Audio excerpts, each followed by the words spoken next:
Good morning, students. Today we are going to start a new topic that is about muscle tissue. We have already seen about connective tissue. Now we are going to see about muscular tissue. So now let us start the topic as such. See, we are talking about muscle tissue.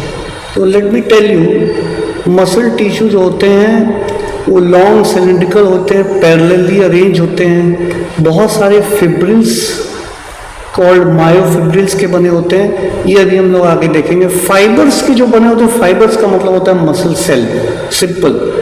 और अगर myofibrils की बात कर रहे हैं जहाँ भी कि मसल फाइबर बहुत सारे मायोफिब्रिल्स का बना है, इसका मतलब उसमें जो प्रोटीन प्रेजेंट है उस सेल के अंदर, उसकी बात हो रही है।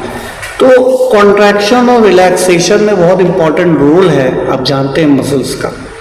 तो हम लोग वेरियस टाइप ऑफ मसल्स देखेंगे, मसल टिश्यू देखेंगे और उनमें डिफरेंसेस की बात करेंगे। तो मेनली 3 टाइप के जो हैं वो मसल्स प्रेजेंट होते हैं। एक होता है पहला स्केलेटल मसल्स, जैसा कि आप देख सकते हैं यहाँ देखिए। फिर होता है स्मूथ मसल्स और तीसरा होता है कार्डियक मसल्स। इसका डायग्राम अभी आप देख सकते हैं। ये देखिए स्केलेटल मसल्स का है, ये स्मूथ मसल्स का डायग्राम है और ये कार्डियक मसल्स का है। तीनों का डायग्राम बना हुआ है। तो डायग्रामेटिकली एनसीईआरटी में भी दिया हुआ है, आप उसको ड्रॉ कर सकते हैं, देख सकते हैं। अभी हम फिलहाल उसके बारे में आगे समझेंगे, starting with the skeletal muscle है सच।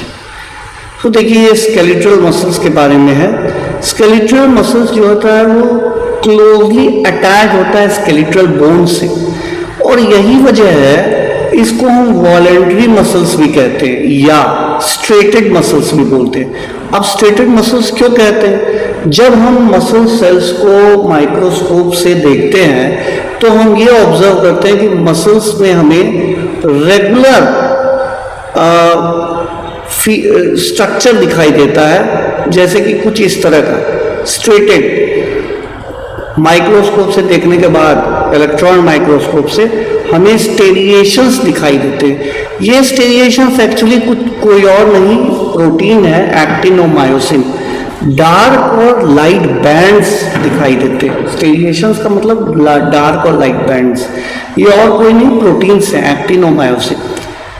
तो ये जो लाइट और डार्क बैंड है वो दिखते हैं, इसीलिए स्ट्रेटेड मसल्स भी बोलते हैं। यानी इनका 3 नाम हो गया, स्केलेटल मसल्स हो गया, स्ट्रेटेड मसल्स हो गया और वॉलेंट्री मसल्स हो गया, because they are under the control of our will, central nervous system.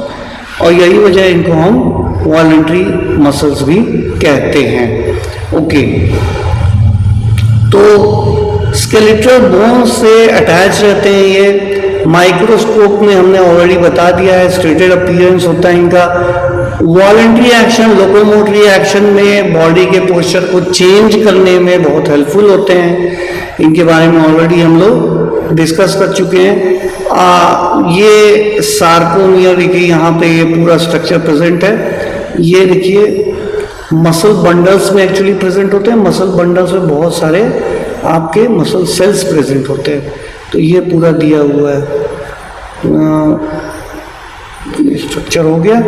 अब इसके बारे में हम लोग आगे देखते हैं। विसरल मसल्स के बारे में देखते हैं। स्केलेटल मसल्स के बारे में हम लोग ऑलरेडी देख चुके, डिस्कस भी कर चुके। Now let us talk about visceral muscles.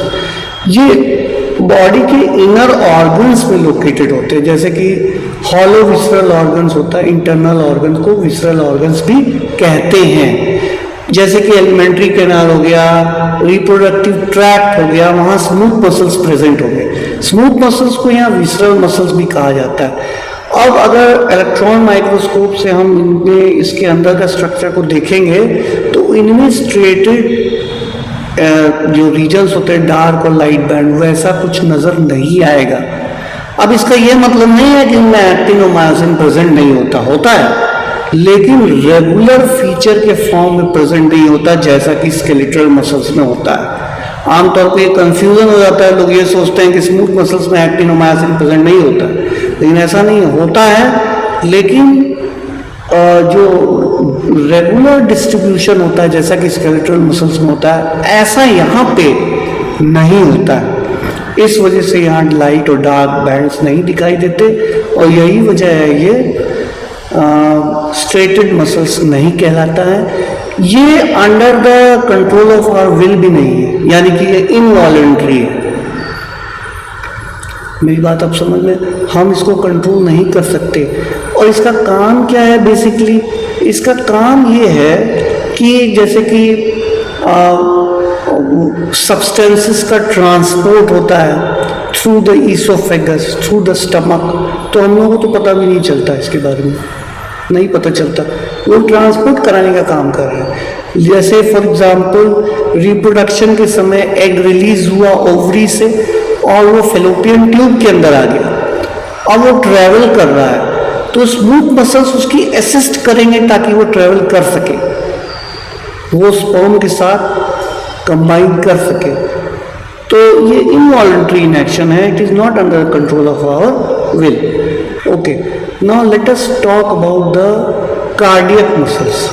ये एकदम अलग तरह के कार्डियक मसल्स होते हैं। आप देखिए इनमें ब्रांचिंग प्रेजेंट होती है पहली बात तो, और ये स्ट्रेटेड भी है। स्ट्रेटेड मतलब जब आप इसको माइक्रोस्कोप से देखेंगे तो आप ये देखेंगे उसमें अल्टरनेट लाइट और डार्क बैंड प्रेजेंट है, alternate light and dark bands are present in it. So naturally यहाँ पे it resembles the striated muscle cells, striated muscles tissue, यानी कि वॉलंटरी के साथ। लेकिन वॉलंटरी में there is no branching, and in case of cardiac muscles you can see the branching. Moreover, the difference from the straighted muscles, or you can say the skeletal muscle, is that here it is involuntary, it is not under the control of our will. So cardiac muscles are not under the control of our will. They are basically involuntary in nature, so they are not under control of our will. Moreover, you can see the various plasma में जो इनके sales होते हैं वो आपस में कभी कभी अटैच हो जाते हैं कहीं किसी किसी रीजन में, किसी रीजन में आप इंटरकैलकेटेड डिस्क देखेंगे। ये वो रीजन्स होते हैं ताकि जो जितने के आसपास के मसल्स हैं जब इन पे इंफॉर्मेशन पहुंचे, जो कॉन्ट्रैक्ट और रिलैक्स एक साथ हो, एज अ यूनिट, ये फंक्शन होता है इंटरकैलकेटेड डिस्क का। तो ये आप चीज़ देख लिए, डिफरेंसेस आपने देख लिया। Now let us talk about the home assignment. तो देखिए फिर से अगर हम लोग इसको देखेंगे तो क्या क्या प्रेजेंट होता है।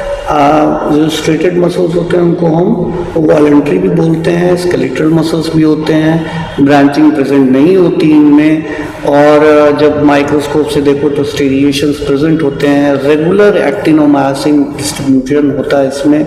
जब हम बात करें स्मूथ मसल्स की तो इनको विसरल ऑर्गन्स में पाए जाते हैं।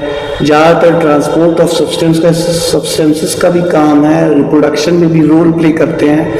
इनमें हमारा कोई कंट्रोल नहीं है, तो ये इनवॉलंटरी हैं, स्मूथ मसल्स कहते हैं या विसरल मसल्स कहते हैं। फिर जब तीसरी हम लोग बात करें तो हार्ट की जब बात करें, हार्ट और के जो मसल्स होते हैं, हार्ट के जो मसल्स होते हैं उनका जो कार्डियक मसल्स, उनमें सिमिलैरिटी होती है स्केलेटल मसल्स से, कैसे स्टेरिएशंस प्रेजेंट होते हैं, लेकिन डिफरेंसेस क्या होते हैं। इनवॉलंटरी है वो, not under control of our will है। तो ये सारी चीज़ हो गई। Now let us discuss about the home assignment.